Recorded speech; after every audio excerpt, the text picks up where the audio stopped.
बच्चों, आज हम आपको identification of acids and basic solution में पीएच स्केल बताएंगे। तो आइडेंटिफिकेशन ऑफ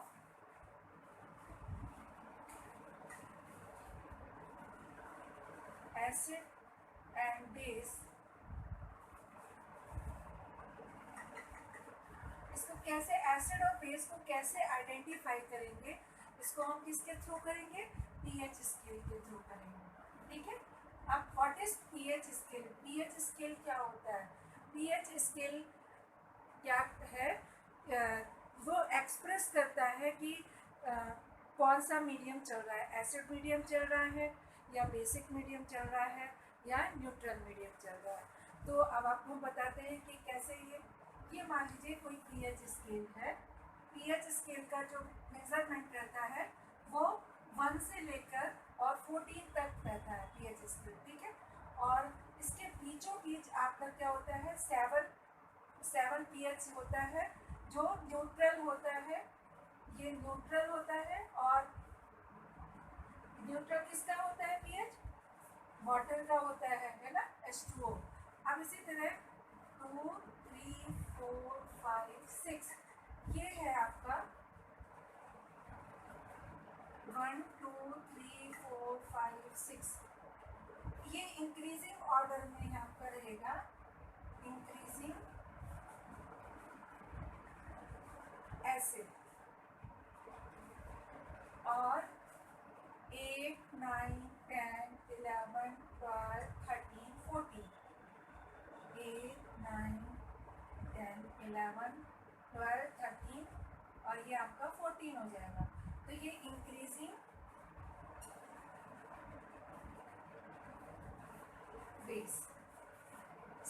8 to 14 अगर हम जा रहे हैं तो हमारा बेसिक मीडियम जो है वो बढ़ता जा रहा है। जैसे 8 है, 8 से ज़्यादा 9 का होगा, 9 से ज़्यादा 10 का होगा। और जब 14 तक पहुँच जाए किसी सोल्यूशन का, अगर 14 पीएच है तो दैट मीन्स मोर बेसिक है ना।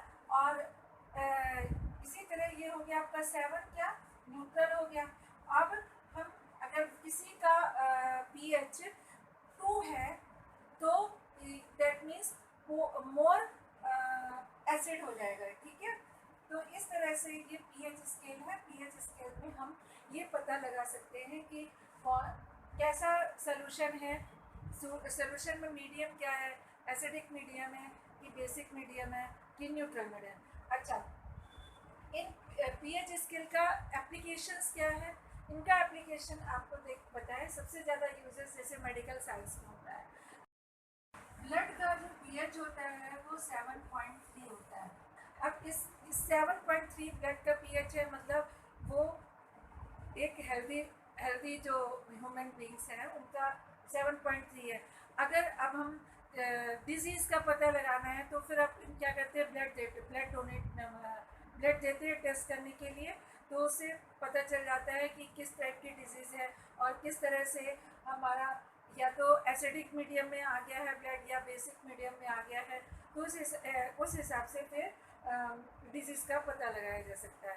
ठीक है। तो मेडिकल साइंस में इसका यूज़ होता है। यूरिन के टेस्ट होते हैं। अपन किसी को अगर प्रॉब्लम होती है, कोई डिजीज़ की प्रॉब्लम होती है, तो वो यूरिन और ब्लड दे के आता है टेस्ट करने के लिए। वो सिर्फ यही के लिए कि उसका पीएच के थ्रू पता चल जाए कि कौन सी डिजीज़ है। ठीक है। इसके बाद अब आपको बताएं कि मिल्क का पीएच जो होता है, मिल्क का पीएच होता है 6.6। ठीक है। तो इससे भी हमें 6.6 है, दैट मीन्स हमारा मिल्क अच्छा है। इससे ऊपर या नीचे होने पर हमें पता चल जाएगा मिल्क में इम्प्योरिटीज़ है। ठीक है। एग्रीकल्चर में इसका यूज़ करते हैं। पीएच स्केल का सबसे ज़्यादा एग्रीकल्चर में यूज़ होता है सॉइल टेस्टिंग के लिए, है ना। जैसे सॉइल टेस्टिंग होती है, जैसे मान लीजिए सिट्रस फ्रूट अगर ग्रो कराना है, कल्टीवेट कराना है, तो क्या होगा? वो उसका जो पीएच होता है, सॉइल का पीएच होगा वो स्लाइटली एल्केलाइन होगा। पीएच उसका स्लाइटली एल्केलाइन होगा मतलब थोड़ा सा एल्कलिनिटी उसमें होनी चाहिए, तभी सिट्रस फ्रूट बहुत अच्छे से उसकी पैदावार हो पाएगी। राइस है, राइस का जो सॉइल होता है वो एसिडिक मीडियम में होना चाहिए, तभी बहुत अच्छा राइस ग्रो हो सकता है। अब इसी तरह शुगर केन है, शुगर केन का भी पीएच जिस सॉइल में वो उसको उगाया जा रहा है तो उसका न्यूट्रल मीडियम में होना चाहिए सॉइल, तो बहुत अच्छा शुगर केन ग्रो कर सकते हैं। तो इस तरह से पीएच का जो यूज़ है अलग अलग तरीके से इसके एप्लीकेशंस है कि कहाँ कहाँ इसका यूज़ होता है। सबसे ज़्यादा जो मेन है वो मेडिकल साइंस के लिए और कल्टीवेशन एग्रीकल्चर की फील्ड में इसका यूज़ करते हैं। ठीक है, अब हम आपको आगे चलते हैं और बताते हैं न्यूट्रलाइजेशन रिएक्शन।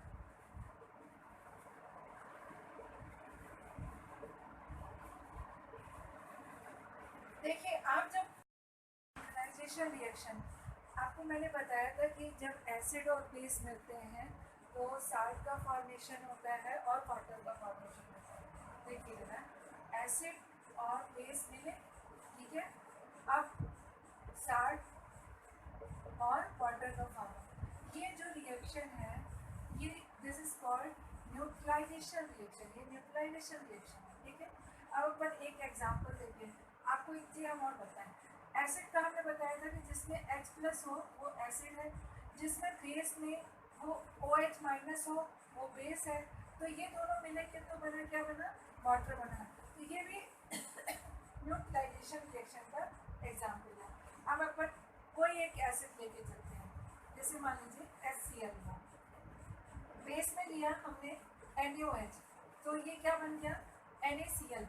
NaCl एक सिंपल साल्ट का फॉर्मेशन होता है, सिंपल साल्ट, ठीक है, और वाटर का फॉर्मेशन है। तो ये आपकी जो रिएक्शन है ये न्यूट्रलाइजेशन रिएक्शन कहलाती है। ठीक है, अब अपन आगे चलते हैं इंडिकेटर्स।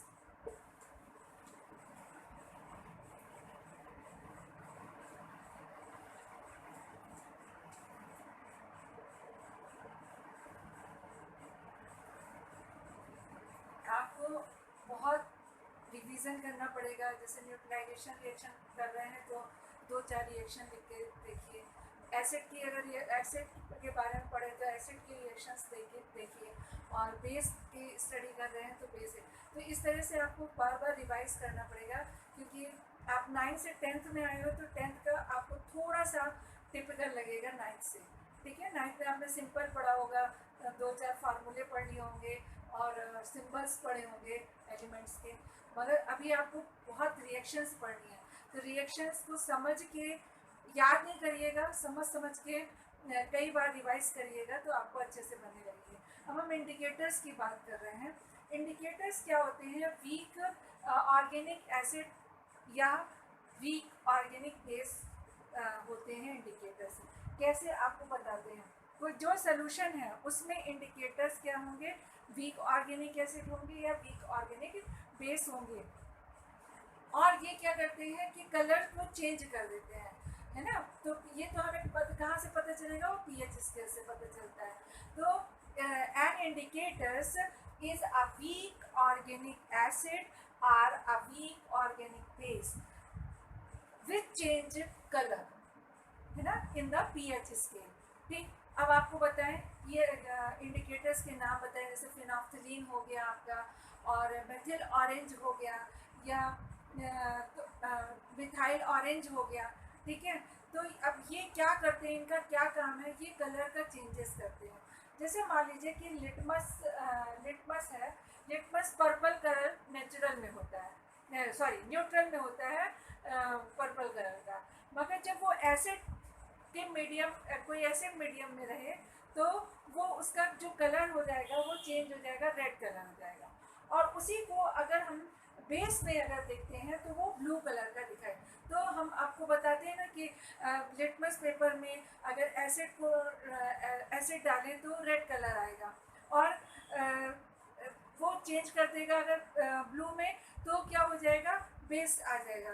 तो इस तरह से हम इंडिकेटर्स के थ्रू एसिड बेस की को आइडेंटिफाई कर सकते हैं। ठीक है, इसी तरह मिथाइल ऑरेंज है, मिथाइल ऑरेंज का जो कलर है वो न्यूट्रल में ऑरेंज कलर होता है, मगर जब वो एसिड में जाता है तो उसका कलर क्या हो जाता है, एसिड मीडियम में उसका कलर हो जाएगा पिंक कलर।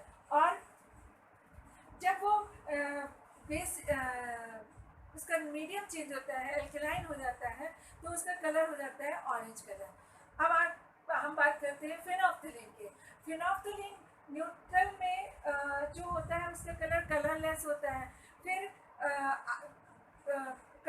कलरलेस होता है। अगर एसिड मीडियम में भी उसका कलर क्या होगा, कलरलेस रहेगा। मगर जब वो बेसिक मीडियम में जाता है तो उसका कलर क्या हो जाता है, पिंक कलर हो जाता है। इस तरह से जो चेंजेस कलर में चेंजेस होते हैं उसके अकॉर्डिंग हमको पता चलता है कि उसका पीएच स्केल क्या है। ठीक है, अब हम आपको बताते हैं कि जो इंडिविजुअल इंडिकेटर्स होते हैं उसके थ्रू जो पीएच स्केल में किस पीएच से किस पीएच तक, मतलब जैसे 1 2 3 है, मान लीजिए 1 2 3 में अगर रेड कलर है तो हमें मालूम पड़ जाएगा कि इसका जो पीएच है वो एसिडिक है। ठीक है, मोर एसिडिक है। अब इसके बाद अगर उस पर थोड़ा कलर चेंज आया, ऑरेंज कलर आया, तो हम ये मान के चलते हैं कि थोड़ा सा एसिडिक मीडियम कम हुआ है। फिर आगे बढ़ते हैं, येलो कलर आया तो ये मान लेते हैं कि बहुत कम लेस मतलब एसिडिक हो जाएगा।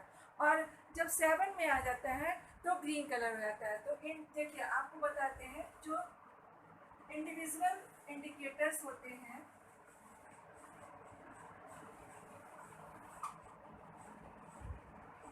जैसे ये है ना 1 2 3 4 5 6, ये 7 हो गया आपका, और 8 9 10 11 12 13 14।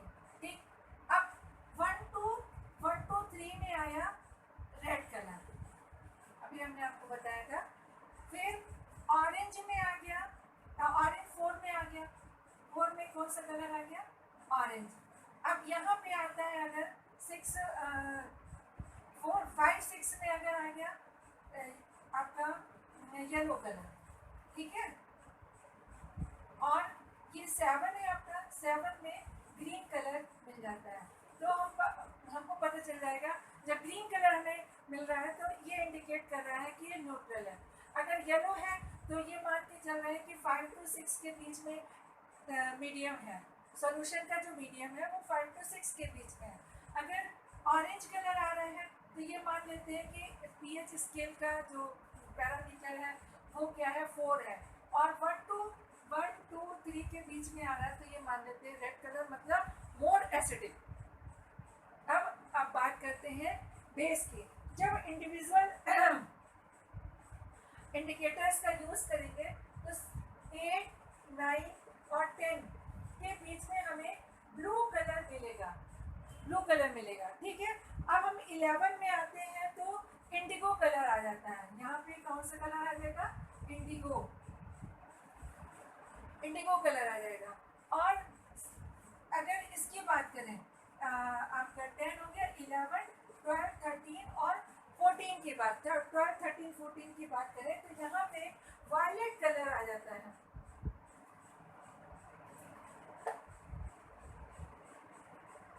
वायलेट कलर आ जाता है तो ये मान लेते हैं कि ये हमारा यहाँ पे मोर बेसिक है, 12 13 14 मोर बेसिक हो जाएगा।